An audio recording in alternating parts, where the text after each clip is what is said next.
చాలా వేల సంవత్సరాల క్రితం ఒడిషాలోని దట్టమైన అడవిలో ఒక గొప్ప దివ్య రహస్యం దాగి ఉండేది. అదే నీలమాధవుని మహిమ. ఆ పవిత్రమైన గుహలో నీలమాధవుడు స్వయంగా వ్యక్తమవుతాడు మరియు భక్తులకు దివ్య దర్శనమిస్తాడు. విశ్వవాసు అనే గిరిజన భక్తుడు ప్రతిరోజూ రహస్యంగా నీలమాధవుని పూజించేవాడు. ఈ విషయం ఎవ్వరికీ తెలియదు. ఆ అడవిలో ప్రతిరోజూ ఒక దివ్య సువాసన వ్యాపిస్తుంది. ఆ సువాసన వెనుక ఉన్న రహస్యం ఎవరికీ తెలియదు. ఒకరోజు నీలమాధవుని మహిమ గురించి రాజు ఇంద్రద్యుమ్నునికి సమాచారమందింది. ఆ దివ్యమూర్తిని దర్శించాలని రాజు నిర్ణయించాడు. కింగ్ ఇంద్రద్యుమ్న తన నమ్మకస్తుడైన విద్యాపతిని పిలిచాడు. నీలమాధవుణ్ణి కనుగొని వెంటనే సమాచారం తీసుకురావాలని ఆదేశించాడు. విద్యాపతి నీలమాధవుని కోసం తన సుదీర్ఘ ప్రయాణాన్ని ప్రారంభించాడు. కాని అతనికి ముందున్న మార్గం ఎన్నో రహస్యాలతో నిండి ఉంది. మహారాజు ఇంద్రద్యుమ్నుడి ఆజ్ఞ మేరకు విద్యాపతి నీలమాధవుని కోసం తన అన్వేషణను ప్రారంభించాడు. అతను ఎన్నో అడవులు, నదులు దాటి ముందుకు సాగాడు. చివరకు విద్యాపతి ఒక గిరిజన గ్రామానికి చేరుకున్నాడు. అక్కడ ప్రజలు ఒక గొప్ప దైవాన్ని రహస్యంగా పూజిస్తున్నారు. ఆ గ్రామ పెద్ద విశ్వవాసును విద్యాపతి కలిశాడు. విశ్వవాసు గొప్ప జగన్నాథ భక్తుడు. కాని నీలమాధవుని రహస్యాన్ని ఎవరికీ చెప్పేవాడు కాదు. విశ్వావసు కుమార్తె లలిత విద్యాపతికి ఆహారం వడ్డించింది. కొద్ది రోజుల్లోనే వారి మధ్య మంచి స్నేహం ఏర్పడింది. విద్యాపతి లలితకు తన నిజమైన ఉద్దేశ్యాలను వెల్లడించాడు. నీలమాధవుడిని చూడటానికి రాజు వేచి ఉన్నాడని ఆయన వివరించాడు. చాలా ఆలోచించిన తరువాత విశ్వవాసు ఒక షరతుతో విద్యాపతిని నీలమాధవుని వద్దకు తీసుకెళ్లడానికి అంగీకరించాడు. నీలమాధవుని రహస్య ప్రదేశం ఎవరికీ తెలియకూడదని విశ్వావసువు విద్యాపతి కళ్లకు గంతలు కట్టి అడవిలోకి తీసుకువెళ్లాడు. విద్యాపతిని విశ్వావసువు దట్టమైన అడవిలో రహస్య మార్గంలో తీసుకువెళుతున్నాడు. అతని కళ్లకు గంతలు కట్టారు. కాని విద్యాపతికి ఒక తెలివైన ఆలోచన వచ్చింది. ఎవరికీ తెలియకుండా విద్యాపతి తన వస్త్రంలో దాచుకున్న ఆవాల గింజలను ఒక్కొక్కటిగా దారిలో జారవిడిచాడు. తిరిగి వచ్చే మార్గాన్ని గుర్తించడానికి ఇదే అతని ఉపాయం. కొంత సమయం తర్వాత వారు ఒక పవిత్రమైన గుహను చేరుకున్నారు. అక్కడి దివ్యకాంతి మొత్తం అడవిని వెలిగిస్తోంది. గంతలు తొలగించగానే విద్యాపతి ఆశ్చర్యపోయాడు. అతని ముందు సాక్షాత్ శ్రీ నీలమాధవుడు ప్రత్యక్షమయ్యాడు. ఆ సమయంలో ఒక కాకి పవిత్రమైన కోనేటిలో పడింది. వెంటనే అది దైవిక రూపాన్ని పొంది వైకుంఠానికి చేరుకుంది. ఈ అద్భుతాన్ని చూసి విద్యాపతి ఆశ్చర్యపోయాడు. ప్రతిరోజూ దేవతలు స్వర్గం నుండి వచ్చి నీలమాధవుని పూజిస్తారని విద్యాపతి తన కళ్ళారా చూశాడు. నీలమాధవుని వైభవాన్ని కళ్ళారా చూసిన విద్యాపతి వెంటనే బయల్దేరి ఇంద్రద్యుమ్న మహారాజు సన్నిధికి చేరుకున్నాడు. అక్కడ జరిగిన ప్రతి విషయాన్ని రాజుకు ఎంతో ఉత్సాహంగా వివరించాడు. విద్యాపతి సూచనల మేరకు మహర్షులు మరియు పూజారులతో కలిసి ఇంద్రద్యుమ్న మహారాజు పవిత్ర అరణ్యానికి చేరుకున్నారు. రాజు ఆ గుహలో ప్రవేశించాడు. కాని అక్కడ నీలమాధవుడు కనిపించలేదు. గుహ అంతా నిశ్శబ్దంగా మారిపోయింది. దివ్యదర్శనం లభించక రాజు తీవ్ర విచారంలో మునిగిపోయారు. అతను హృదయపూర్వకంగా దేవుడిని ప్రార్థించాడు. అప్పుడే ఆకాశం నుండి ఒక దివ్య స్వరం వినిపించింది. ఇంద్రద్యుమ్నా, బాధపడకు, నేను కొత్త రూపంలో నీకు దర్శనమిస్తాను. బ్రహ్మదేవుడు ప్రత్యక్షమై రాజుతో ఇలా అన్నాడు: సముద్రతీరానికి ఒక దివ్యదారు వస్తుంది. దానితో భగవంతుని కొత్త విగ్రహాన్ని నిర్మించు. బ్రహ్మదేవుని ఆజ్ఞను పాటిస్తూ రాజు సముద్రతీరంలో కఠినమైన తపస్సు ప్రారంభించాడు. కొద్ది రోజుల తర్వాత సముద్రపు అలలపై ఒక దివ్యమైన కలపలా కనిపించింది. శ్రీహరి స్వయంగా పంపిన పవిత్రమైన కలప అని అందరూ గ్రహించారు. సముద్ర అలలపై తేలుతూ వచ్చిన దివ్యదారు పూరీ తీరానికి చేరుకుంది. దాని నుండి వెలువడుతున్న దివ్యకాంతిని చూసి అందరూ ఆశ్చర్యపోయారు. రాజు ఇంద్రద్యుమ్నుడు సైనికులను, బలమైన ఏనుగులను పిలిపించాడు. కాని ఆ పవిత్ర దారును ఒక్క అంగుళం కూడా కదిలించలేకపోయారు. రాజు హృదయపూర్వకంగా శ్రీహరిని ప్రార్థించాడు. ప్రభూ, మీ అనుగ్రహం లేకుండా ఈ పవిత్ర దారును కదిలించడం అసాధ్యం. ఆకాశం నుండి దివ్యస్వరం వినిపించింది. విశ్వవాసు మరియు విద్యాపతి కలిసి భక్తితో ఈ దారును తాకినప్పుడే అది కదులుతుంది. విశ్వవాసు, విద్యాపతి భక్తితో దారును తాకగానే అది స్వయంగా కదలడం ప్రారంభించింది. జై జగన్నాథ, జై జగన్నాథ! ఆ దైవిక కలపను ఎంతో వైభవంగా యజ్ఞవేదిక వద్దకు తీసుకువచ్చారు. పూరీ నగరం వేదమంత్రాలు, శంఖనాదాలతో మారుమోగింది. అప్పుడే ఒక వృద్ధ శిల్పి రాజు ముందు ప్రత్యక్షమయ్యాడు. అతడే దేవశిల్పి విశ్వకర్మ అని ఎవరికీ తెలియదు. జగన్నాథుని విగ్రహాలను తానే తయారు చేస్తానని చెప్పాడు. రాజా, ఈ దైవిక విగ్రహాలను నేను తయారు చేస్తాను, కాని నాదొక షరతు. 21 రోజుల పాటు ఈ గది తలుపులు ఎవరూ తీయకూడదు. తలుపులు మూసుకున్న వెంటనే లోపలి నుండి చెక్కను చెక్కుతున్న శబ్దాలు వినిపించాయి. కొన్ని రోజుల తర్వాత లోపల నుండి ఎలాంటి శబ్దం వినిపించలేదు. రాణి గుండెల్లో ఆందోళన మొదలైంది. రాణి గుండిచ ఇలా చెప్పింది. మహారాజా, లోపల ఉన్న వృద్ధ శిల్పికి ఏదైనా ప్రమాదం జరిగుండవచ్చు. తలుపు వెంటనే తెరవాలి. చివరకు రాజు తలుపు తెరిచాడు. వెంటనే దివ్యకాంతి వెలువడింది. కాని ఆ వృద్ధ శిల్పి మాత్రం అక్కడ కనిపించలేదు. ఆ గదిలో జగన్నాథ, బలభద్ర, సుభద్రల దివ్య విగ్రహాలు కనిపించాయి. అయితే వారి చేతులు మరియ పాదాలు పూర్తిగా చెక్కబడలేదు. అప్పుడు ఆకాశవాణి వినిపించింది. ఈ రూపమే నా దివ్యస్వరూపం. నేనే ఈ రూపంలో ఉండాలని నిర్ణయించుకున్నాను. దివ్య విగ్రహాలను చూసిన ఇంద్రద్యుమ్న మహారాజు ఆనందంతో నమస్కరించారు. ఈ మహా ఉత్సవాన్ని వీక్షించడానికి దేవతలందరూ సమావేశమయ్యారు. ఆకాశం నుండి బ్రహ్మదేవుడు దివ్య కాంతితో పూరీకి విచ్చేశాడు. దేవతలు, ఋషులు ఆయనకు ఘన స్వాగతం పలికారు. వేద మంత్రాల మధ్య మహాయజ్ఞం ప్రారంభమైంది. పవిత్ర వాతావరణంలో దేవతలందరూ జగన్నాథుణ్ణి కీర్తించారు. బ్రహ్మదేవుడు పవిత్ర మంత్రాలతో జగన్నాథుడు, బలభద్రుడు, సుభద్రమ్మ విగ్రహాలకు ప్రాణప్రతిష్ఠ చేశాడు. ఆలయమంతా దివ్యకాంతితో నిండిపోయింది. దేవతలందరూ పుష్పవర్షం కురిపిస్తూ జగన్నాథ స్వామిని స్తుతించారు. పూరీ క్షేత్రం ఆనందంతో మార్మోగిపోయింది. రాజు ఇంద్రద్యుమ్నుడు ప్రార్థించాడు. ప్రభూ, ఈ పవిత్ర క్షేత్రానికి వచ్చే ప్రతి భక్తుడిపై మీ కరుణ ఎల్లప్పుడూ ఉండాలి. జగన్నాథస్వామి దివ్యకాంతిని ప్రసరించి భక్తులందరినీ ఆశీర్వదించాడు. అప్పటినుండి పూరీక్షేత్రం ప్రపంచ ప్రసిద్ధ పుణ్యక్షేత్రంగా వెలుగొందింది. జగన్నాథస్వామి కోసం నందిఘోష రథం, బలభద్రుని కోసం తాళధ్వజ రథం, సుభద్రమ్మ కోసం దర్పదలనం రథం సిద్ధం చేయబడ్డాయి. వేదమంత్రాల మధ్య జగన్నాథుడు, బలభద్రుడు, సుభద్రమ్మను ఘనంగా రథాపై ప్రతిష్ఠించారు. రాజు ఇంద్రద్యుమ్నుడు స్వయంగా బంగారు చీపురుతో రథాల ముందు మార్గాన్ని శుభ్రం చేశాడు. భగవంతుని ముందు అందరూ సమానమే అనే సందేశాన్ని ఆయన ప్రపంచానికి చూపించారు. వేల సంఖ్యలో భక్తులు పవిత్రమైన తాడులతో రథాలను లాగడం ప్రారంభించారు. సాక్షాత్తూ ఆ జగన్నాథుడే భక్తుల మధ్య కదులుతున్నట్లు అందరూ భావించారు. గుండిచా ఆలయం వైపు రథయాత్ర సాగింది. జగన్నాథుడే తమ ఇంటికి వచ్చినట్లు భక్తులు ఆనందంలో మునిగిపోయారు. ప్రతి భక్తుడూ ఆనందంతో నిండిపోయాడు. జగన్నాథుని రథయాత్రను దర్శించిన వారికి అపారమైన పుణ్యం లభిస్తుందని దేవతలు ప్రకటించారు. అప్పటినుండి రథయాత్ర ప్రపంచ ప్రసిద్ధ మహోత్సవంగా మారింది. పూరీ జగన్నాథ ఆలయంలో ప్రపంచంలోనే అతిపెద్ద దేవాలయ వంటశాల ఉంది. ఇక్కడ ప్రతిరోజూ వేలాది మంది భక్తుల కోసం మహాప్రసాదం సిద్ధమవుతుంది. ఇక్కడ 7 మట్టి పాత్రలను ఒకదానిపై ఒకటి అమర్చుతారు. అందరికంటే పైన ఉన్న పాత్రలోని ఆహారం మొదట ఉడుకుతుంది. వంట చేసే ప్రతి సేవకుడు పవిత్ర నియమాలను పాటిస్తాడు.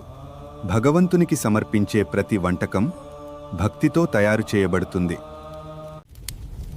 మహాప్రసాదం తయారవుతున్నప్పుడు ఆ వంటగదిని సాక్షాత్ మహాలక్ష్మి అమ్మవారే అనుగ్రహిస్తారని భక్తుల నమ్మకం. వందలాది రకాల వంటకాలను జగన్నాథుడు, బలభద్రుడు, సుభద్రమ్మకు నైవేద్యంగా సమర్పిస్తారు. ఆ తరువాత అవి మహాప్రసాదంగా మారతాయి. జగన్నాథుని మహాప్రసాదం ముందు కులం, మతం, ధనిక, పేద అనే తేడాలు ఉండవు. అందరూ సమానంగా స్వీకరిస్తారు. జగన్నాథుని మహాప్రసాదాన్ని భక్తితో స్వీకరించిన వారికి ఆరోగ్యం, శాంతి, దైవానుగ్రహం లభిస్తాయని విశ్వాసం. ఒడిషాలో సాలబేగా అనే భక్తుడు జన్మించాడు. చిన్నప్పటి నుండి అతని హృదయం జగన్నాథస్వామిపై అపారమైన భక్తితో నిండిపోయింది. సాలబేగ్ ప్రతిరోజూ జగన్నాథుని కీర్తనలు పాడేవాడు. భగవంతుని పేరు వినగానే అతని హృదయం ఆనందంతో నిండిపోయేది. ఒక సంవత్సరం సాలబేగ్ రథయాత్రను దర్శించాలని నిర్ణయించుకున్నాడు. ఓ జగన్నాథా! కాని అనుకోని కారణాల వల్ల అతను ఆలస్యమయ్యాడు. ప్రభూ, నేను మీ రథయాత్రను చూడలేకపోతున్నాను. ఒక్కసారి నాకు దర్శనమివ్వండి అని సాలబేగ్ ప్రార్థించాడు. అద్భుతం జరిగింది. వేలాది మంది భక్తులు లాగుతున్న జగన్నాథుని రథం ఒక్కసారిగా ఆగిపోయింది. కొంతసేపటి తర్వాత సాలబేగ్ అక్కడికి చేరుకున్నాడు. జగన్నాథస్వామి తనకోసం ఎదురుచూస్తున్నాడని అతను గ్రహించాడు. సాలబేగ నమస్కరించిన వెంటనే జగన్నాథుని రథం మళ్లీ కదలడం ప్రారంభించింది. కొన్ని ప్రత్యేక సంవత్సరాలలో పూరీ జగన్నాథ ఆలయంలో నవకలేబర మహోత్సవం జరుగుతుంది. ఇది జగన్నాథస్వామి అత్యంత రహస్యమైన మహోత్సవం. పవిత్రమైన దారుచెట్టును కనుగొనడానికి ప్రత్యేక పూజారులు అడవిలో అన్వేషణ ప్రారంభిస్తారు. ఆ చెట్టుపై దివ్య సంకేతాలుండాలి. దివ్యమైన చిహ్నాలు ఉన్న ఈ పవిత్ర వేప చెట్టును కనుగొన్న తర్వాత ప్రత్యేక మంత్రాలతో పూజించిన తర్వాతే దీనిని నరుకుతారు. ఆ పవిత్రదాతో జగన్నాథుడు, బలభద్రుడు, సుభద్రమ్మ కొత్త విగ్రహాలను రహస్యంగా తయారుచేస్తారు. అత్యంత రహస్యంగా జరిగే ఈ మహోత్సవంలో పాత విగ్రహాల నుండి బ్రహ్మ పదార్థాన్ని కొత్త విగ్రహాలలో ప్రతిష్ఠిస్తారు. ఈ క్షణాన్ని ఎవరూ చూడలేరు. పాత విగ్రహాలను కోయిలి వైకుంఠమని పిలిచే పవిత్ర స్థలంలో ఖననం చేస్తారు. ఇది ఎంతో దైవీకమైన మరియు అత్యంత పవిత్రమైన ప్రక్రియ. కొత్త విగ్రహాలు భక్తులకు దివ్యకాంతితో దర్శనమిస్తున్నాయి. జగన్నాథుడే ఎల్లప్పుడూ నూతనమని నవకలేబర జగత్తుకు చాటుతోంది. పూరీ జగన్నాథ క్షేత్రం నేటికీ ఎన్నో దివ్య అద్భుతాలకు నిలయంగా ఉంది. ఈ మహిమలు భక్తులను ఆశ్చర్యపరుస్తూనే ఉన్నాయి. పూరీ జగన్నాథ ఆలయంపై ఉన్న జెండా గాలివీచే దిశకు విరుద్ధంగా ఎగురుతుంది. ఇది ఒక గొప్ప మిస్టరీ. ఈ ఆలయంపై ఉన్న సుదర్శన చక్రం ఏ దిక్కు నుండి చూసినా మనవైపే చూస్తున్నట్లు కనిపిస్తుంది. ఆలయం వెలుపల సముద్రపు ఘోష వినిపిస్తుంది. కాని ప్రధాన ద్వారం వద్ద ఆ శబ్దం తగ్గుతుందని భక్తులు ఆశ్చర్యంతో చెబుతారు. వేలాది మంది భక్తులు వచ్చినా మహాప్రసాదం ఎప్పుడూ సరిపోతుందని చెబుతారు. చివరికి ప్రసాదం వృధా కావడం కూడా చాలా అరుదు. జగన్నాథస్వామి అందరినీ సమానంగా ఆశీర్వదిస్తాడు. భక్తితో ఆయనను స్మరించిన ప్రతి ఒక్కరిపై ఆయన కరుణ ఉంటుంది. జగన్నాథస్వామి మహిమను ఒక్కసారి అనుభవించిన భక్తుడు జీవితాంతం ఆయనను మర్చిపోలేడు. పురి పవిత్ర స్థలం భక్తి మరియు దైవిక కృపకు శాశ్వత చిహ్నంగా నిలుస్తుంది. నీలమాధవుని రహస్య దర్శనం నుండి జగన్నాథస్వామి మహిమ వరకు ఈ దివ్య కథ యుగయుగాలుగా భక్తుల హృదయాలలో నిలిచిపోయింది. రాజు ఇంద్రద్యుమ్నుని అచంచలమైన భక్తి వల్లే జగన్నాథస్వామి ప్రపంచానికి కొత్త దివ్యరూపంలో దర్శనమిచ్చాడు. చేతులు, కాళ్ళు పూర్తిగా లేకపోయినా జగన్నాథుని రూపం అనంతమైన ప్రేమకు, భక్తికి, దైవ కరుణకు చిహ్నంగా నిలిచింది. ఈ జగన్నాథ రథయాత్ర భగవంతుడు స్వయంగా తన భక్తుల వద్దకు వస్తాడనే గొప్ప సందేశాన్ని ప్రపంచానికి చాటి చెబుతోంది. జగన్నాథుని మహాప్రసాదం అందరినీ సమానంగా చూసే దైవ ప్రేమకు ప్రతీక. భగవంతుని ముందు అందరూ ఒక్కటే అని ఇది తెలియజేస్తుంది. భక్తుడు సాలబేగ కోసం జగన్నాథుడు రథాన్ని ఆపిన ఈ ఘటన భక్తి ముందు దేవుడైనా సరే తలవంచక తప్పదని నిరూపించింది. జగన్నాథస్వామి నిత్యనూతనుడు. భక్తితో ఆయనను స్మరించిన ప్రతి ఒక్కరికి ఆయన కరుణ, రక్షణ, దైవానుగ్రహం లభిస్తాయి. పూరీకి వచ్చిన ఒక పేద భక్తుడు జగన్నాథస్వామిని దర్శించుకోవాలని ఎంతో తపించాడు. కాని అతని వద్ద ఏమీ లేదు. ప్రభూ, నేను మీకు ఏమీ సమర్పించలేను, నా భక్తిని మాత్రమే స్వీకరించండి అని అతను ప్రార్థించాడు. ఆ సమయంలో గర్భగుడి వైపు నుండి ఒక దివ్య పుష్పం వచ్చి భక్తుడి పాదాల వద్ద పడింది. ఇది జగన్నాథుని ఆశీర్వాదంగా అందరూ భావించారు. పూజారులు ఆ భక్తుడికి మహాప్రసాదం అందించారు. భగవంతుని కృప ధనికుడికి మాత్రమే కాదు, నిజమైన భక్తుడికి లభిస్తుందని ఈ సంఘటన తెలియజేసింది. జగన్నాథస్వామి అతనికి కలపబడ్డారు. నీ భక్తి నాకు చాలా ప్రియమైనది.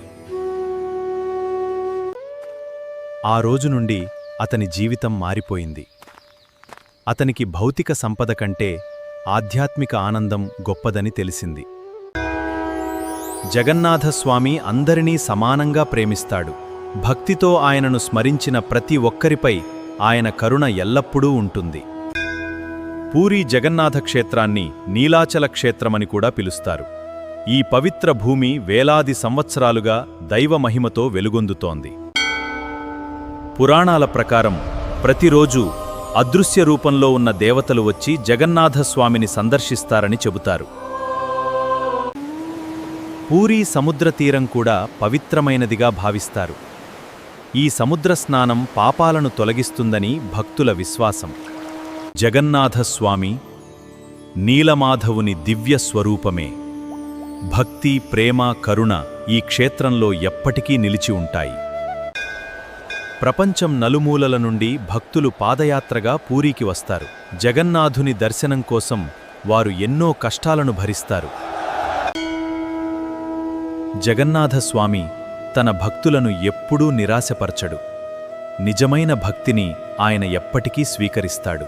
ఈ నీలాచల క్షేత్రం మనకు భక్తి, వినమ్రత, సమానత్వం మరియు దైవిక ప్రేమ యొక్క శాశ్వత సందేశాన్ని అందిస్తుంది. జై జగన్నాథ్! పూరీ జగన్నాథ ఆలయం ఎన్నో దివ్య రహస్యాలను తనలో దాచుకుంది. ప్రతి రహస్యం భక్తులను ఆశ్చర్యానికి గురిచేస్తుంది. గుడి శిఖరంపై ఉన్న జెండా గాలి వీచే దిశకు విరుద్ధంగా ఎగురుతుందని భక్తులు నమ్ముతారు. దీనిని వారు జగన్నాథుని దివ్యలీలగా భావిస్తారు. గుడి శిఖర్శన చక్రం ఏ దిశ నుండి చూసినా మనవైపే చూస్తున్నట్లు కనిపిస్తుంది. ఇది ఆలయంలోని అత్యంత ప్రసిద్ధ రహస్యాలలో ఒకటి. సుదర్శన చక్రం ఆలయం వెలుపల సముద్రఘోష వినిపిస్తుంది. కాని ప్రధాన ద్వారం వద్ద ఆ శబ్దం తగ్గిపోతుందని భక్తులు ఆశ్చర్యంగా చెబుతారు. ఎంత ఆశ్చర్యం! ఎంతమంది భక్తులు వచ్చినా మహాప్రసాదం ఎప్పుడూ సరిపోతుందని చెబుతారు. ఇది జగన్నాథుని దివ్య కరుణకు ప్రతీకగా భావిస్తారు. జగన్నాథస్వామి తన భక్తులను ఎప్పుడూ నిరాశపరచడు. నిజమైన భక్తిని ఆయన ఎప్పటికీ స్వీకరిస్తాడు. జగన్నాథస్వామి మహిమను ఒక్కసారి అనుభవించిన భక్తుడు జీవితకాలం పాటు ఆయనను ఎప్పటికీ మర్చిపోలేడు. జై జగన్నాథ్! ప్రపంచం నలుమూలల నుండి లక్షలాది మంది భక్తులు పూరీ జగన్నాథుని దర్శనం కోసం వస్తారు. ప్రతి భక్తుడి జీవితంలో ఒక అద్భుతం దాగి ఉంటుంది. A devotee suffering from a severe illness sought refuge in Lord Jagannath. He saw only the Lord's grace as his hope. పూజారి అతనికి మహాప్రసాదమిచ్చాడు. జగన్నాథుని ప్రసాదాన్ని భక్తితో స్వీకరించినవాడు ఎప్పుడూ ఒంటరివాడు కాడు. ఆ రాత్రి జగన్నాథస్వామి అతనికి స్వప్నంలో కనిపించి, భయపడవద్దు, నేను నీకు తోడుగా ఉన్నాను అని దీవించారు.